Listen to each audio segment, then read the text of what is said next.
keputusan bagi pemimpin.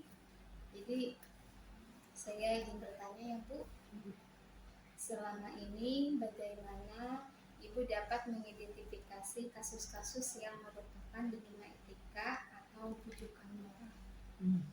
Baik, mungkin kita harus tahu dulu ya dilema etika itu seperti apa atau rujukan moral itu seperti apa. Jadi kalau dilema etika sepanjang pengetahuan saya, dilema etika itu adalah ketika kita di dalam posisi sulit gitu ya, harus memilih entah benar atau salah, ataupun harus memilih antara dua kepentingan. Jadi bisa jadi itu sama-sama benar, atau mungkin bisa juga salah, tetapi ada kepentingan yang harus kita selesaikan gitu ya. Nah, mengidentifikasinya sebenarnya tidak susah ketika kasus atau suatu masalah itu menimbulkan kita harus memilih, ada dua kepentingan yang berbeda. Jadi ketika ada konflik kepentingan, nah itu akan jadi dilema untuk kita.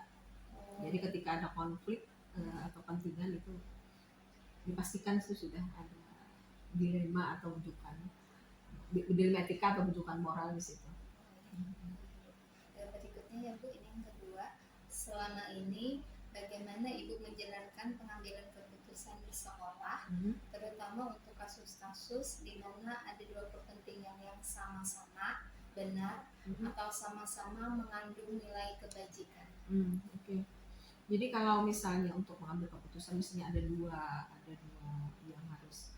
dua pilihan, sama-sama benar, sama-sama misalnya bahwa bagus juga untuk misalnya kita laksanakan atau kita jalankan, maka saya akan lebih memilih ke yang berdampak lebih besar.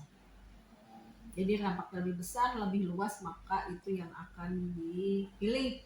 Nah, selain dampak juga terkait dengan artinya